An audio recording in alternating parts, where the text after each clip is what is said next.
अस्सलाम वालेकुम बेटे।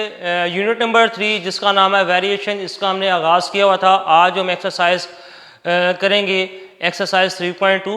एक्सरसाइज स्टार्ट करने से पहले हम कुछ इसकी डेफिनेशन जो है इसी एक्सरसाइज से रिलेटेड वो डिस्कस कर लेते हैं।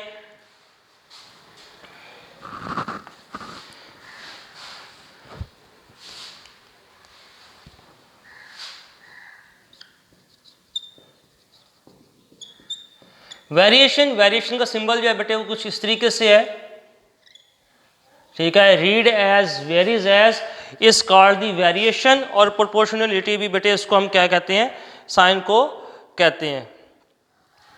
अच्छा बेटे, अब इसकी जो है आगे 2 टाइप्स हैं वेरिएशन की। एक को कहते हैं डायरेक्ट वेरिएशन,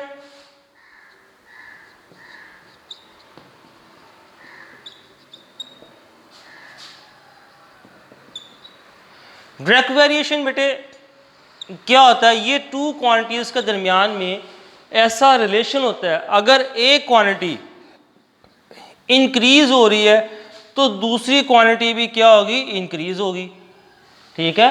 2 क्वांटिटीज में रिलेशन को शो करते हैं, अगर एक क्वांटिटी इंक्रीज हो रही है तो दूसरी क्वांटिटी भी क्या होगी, इंक्रीज होगी। सेकंड कंडीशन में अगर एक क्वांटिटी डिक्रीज हो रही है तो दूसरी क्वांटिटी भी क्या होगी,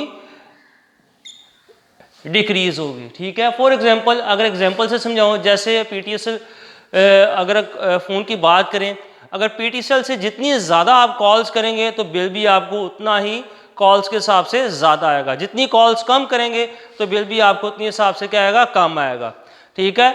तो बेटे अब इसको मैथ की लैंग्वेज में कैसे शो किया था, अगर 2 वेरिएबल्स के दरमियान में कहे कि डायरेक्ट जो है वो वेरिएशन है, रिलेशन है, तो फिर कैसे लिखेंगे। फॉर एग्जांपल 2 वेरिएबल्स हमारे पास x एंड y हैं, तो इसमें बेटे शो करने के लिए ये वेरिएशन का बेटे क्या आ जाएगा, सिंबल आ जाएगा। ये डायरेक्ट रिलेशन है, ठीक है। एक वेरिएबल का दूसरे के साथ क्या है, डायरेक्ट रिलेशन है। इसी तरीके से बेटे हम बात करेंगे सेकंड इसकी जो है डेफिनेशन, इनवर्स।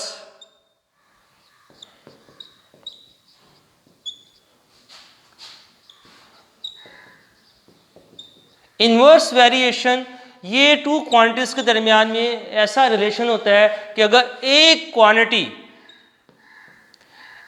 इंक्रीज हो रही है, अगर एक क्वांटिटी इंक्रीज हो रही है तो जो सेकंड क्वांटिटी होगी वो बेटा क्या हो रही होगी, डिक्रीज हो रही होगी, ठीक है। इसी तरीके से अगर हम सेकंड जो है कंडीशन की बात करें, अगर जो फर्स्ट क्वांटिटी है बेटा डिक्रीज हो रही है तो जो सेकंड क्वांटिटी है वो क्या हो रही होगी, इंक्रीज हो रही होगी। यानी कि ये एक दूसरे का इन्वर्स, इसलिए इसको कहते हैं कि एक अगर इंक्रीज हो रही है तो दूसरी उसका उलट हो रही होगी, ठीक है। तो दूसरी क्या हो रही होगी, डिक्रीज हो रही होगी, कम हो रही होगी, और एक अगर जो है डिक्रीज हो रही है तो दूसरी क्या हो रही होगी, इंक्रीज हो रही होगी। इसको हम कहते हैं इनवर्स वेरिएशन, ठीक है। फॉर एग्जांपल बेटे, अगर कोई डिस्टेंस है, अगर आप कार में सफ़र कर रहे हैं, कार की स्पीड अगर स्पीड तेज़ होगी तो आप जो है डिस्टेंस चाहे जितना मर्जी हो आप उसको जल्दी जो है वो कवर कर लेंगे। लेकिन अगर कार की स्पीड कम होगी तो आप उसी डिस्टेंस को, चाहे वो कम हो या ज़्यादा हो, तो आप उसको जो है कवर करने में भी आपको क्या लगेगा, ज़्यादा टाइम लगेगा। तो इसको हम बेटे कहेंगे, एग्जाम्पल है इन्वर्स वेरिएशन की। तो बेटे ये था, आपको बता दिया। अब मैथ की लैंग्वेज में इन रिलेशन को कैसे शो किया जाता है। फॉर एग्जाम्पल मैं कहता हूँ x का रिलेशन y के साथ इन्वर्सली है, तो इसको हम लिखेंगे ये ऐसे, इन्वर्सली के अगर रेसिप्रोकल की फॉर्म में लिखेंगे वेरिएबल्स को, यानी x का y के साथ जो रिलेशन है वो क्या है, इन्वर्सली है। जो वेरिएबल होगा उसको हम किस में लिखेंगे, रेसिप्रोकल की फॉर्म में लिखेंगे। तो ये था बेटे इन्वर्स, और जो था डायरेक्ट वेरिएशन की हमने बात की। डायरेक्ट में बताया कि अगर 2 वैल्यूज़ के दरमियान में ऐसा रिलेशन होता है, एक क्वांटिटी अगर इंक्रीज हो तो दूसरी क्या आती है, इंक्रीज होती है, और एक वैल्यू जो डिक्रीज हो रही है तो दूसरी भी क्या आती है, डिक्रीज होती है। उसको हम डायरेक्ट वेरिएशन कहते हैं। इनवर्स में एक इंक्रीज हो रही है तो दूसरी डिक्रीज, और एक अगर डिक्रीज हो रही है तो दूसरी क्या होगी, इंक्रीज होगी। ये था इनवर्स। इसकी डेफिनेशन जो है पेज नंबर 53 पे डायरेक्ट वेरिएशन की डेफिनेशन है।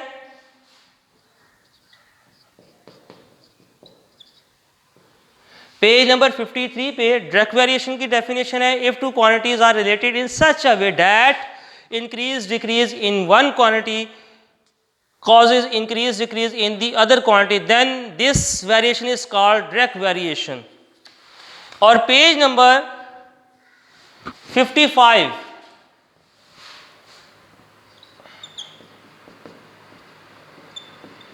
पेज नंबर 55 पे बेटे इनवर्स वेरिएशन की डेफिनेशन है, ठीक है। If two quantities are related in such a way that when one quantity increase the other decrease is called inverse variation, ठीक है। इसको बेटे आप मार्क कर लें, पेज नंबर मैंने आपको बता दिए हैं। तो अब इसी डेफिनेशन से रिलेटेड जो हम क्वेश्चन को सॉल्व करेंगे। अच्छा, एक्सरसाइज करने से पहले आपको मैं बेटा ये बता दूं कि ये जो डेफिनेशंस हैं बहुत इंपॉर्टेंट डेफिनेशन है। इस चैप्टर में जो 4 डेफिनेशंस हैं, रेशो की हमने की, प्रोपोर्शन की, डायरेक्ट वेरिएशन, इनवर्स वेरिएशन, ये 4 डेफिनेशन आपके पेपर पॉइंट ऑफ व्यू से बहुत इंपॉर्टेंट है। इसको आपने बेटे अच्छे तरीके से लर्न करना है। बोर्ड के पेपर में इन 4 डेफिनेशन में से कोई ना कोई डेफिनेशन जो है वो अक्सर जो है वो आ जाती है।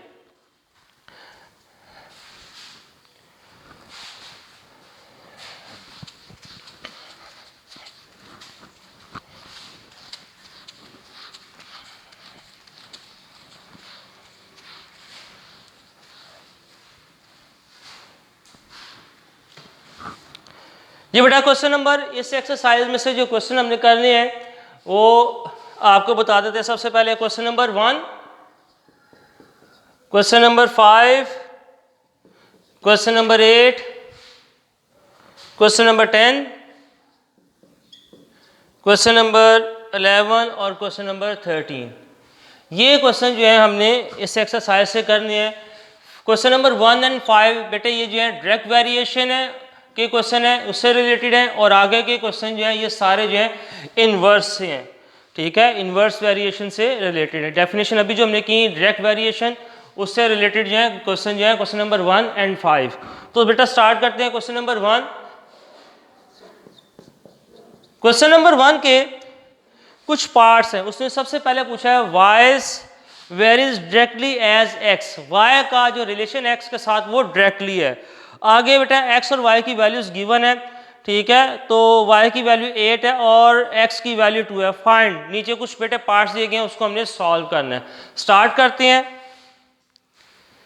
फर्स्ट पार्ट है, सबसे पहले तो उसने बेटे बताना है कि आपने y varies directly as x, ठीक है, x के साथ रिलेशन शो करना है। फर्स्ट है y in term of x,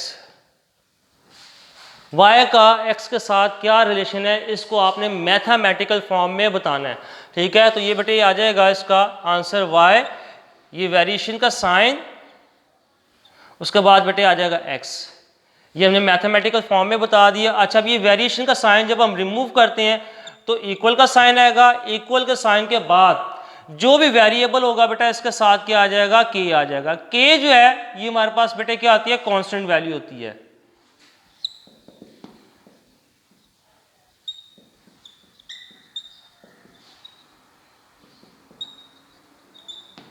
ठीक है। k जो है ये हमारी क्या है, कांस्टेंट वैल्यू है। ये हमारे पास बेटे इक्वेशन नंबर 1 आ जाएगी। अब इसको जो है उसने क्वेश्चन भी बता दिया, x की वैल्यू भी गिवन है, y की वैल्यू भी जो है वो हमारे पास गिवन है।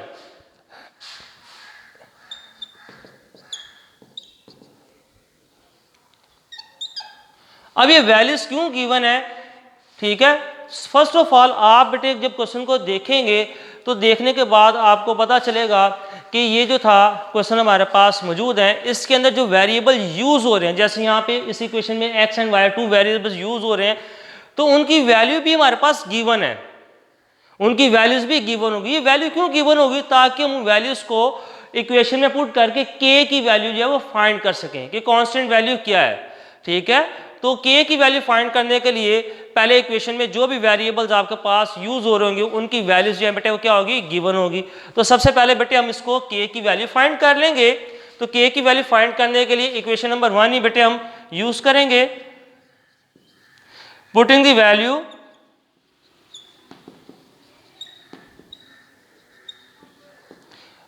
Value of x and y,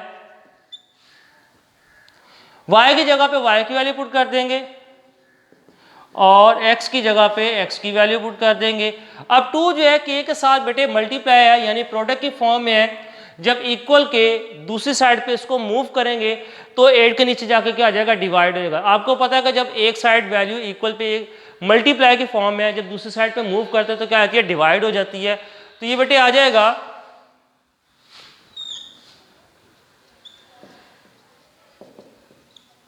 cutting कर देंगे, आंसर आ जाएगा 4।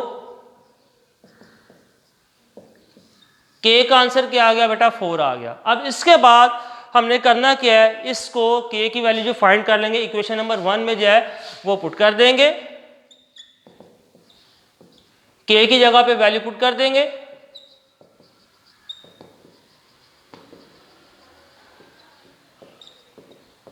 पुटिंग द वैल्यू ऑफ के, तो ये आ जाएगी के की वैल्यू 4x आ जाएगी। ये बेटे इक्वेशन नंबर क्या आ जाएगी, सेकंड। अब आगे आपने जितने भी क्वेश्चन में पार्ट सॉल्व करने होंगे इस इक्वेशन नंबर सेकंड को ही पिक करके आप सॉल्व करेंगे। इतना बेटा जल्दी से नोट करें, फिर आगे कंटिन्यू करते हैं।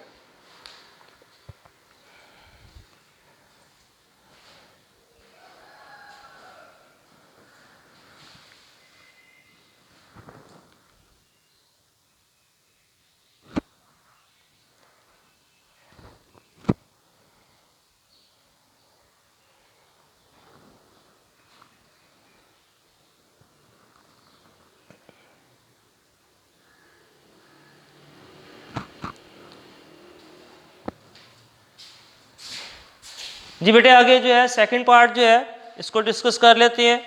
क्वेश्चन नंबर जिसका जो क्वेश्चन नंबर 1 का सेकंड पार्ट है, इसमें कहता है y की वैल्यू बतानी है जबकि x की वैल्यू गिवन है।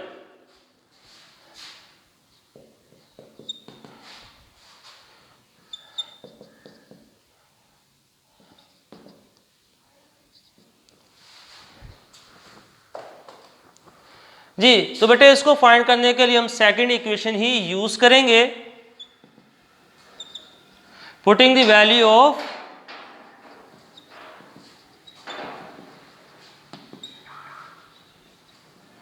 x की वैल्यू बेटे हमने पुट कर देनी है। x की जगह वैल्यू थी 5, वो पुट कर देंगे, ये आ जाएगा बेटे हमारे पास आंसर 20। थर्ड पार्ट है उसको डिस्कस कर लेते हैं।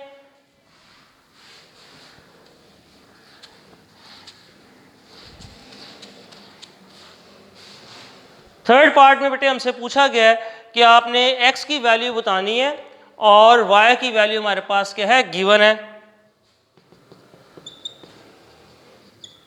जी इसको भी बेटे फाइंड करने के लिए x की वैल्यू फाइंड करने के लिए हम सेकंड इक्वेशन ही यूज करेंगे, पुटिंग द वैल्यू ऑफ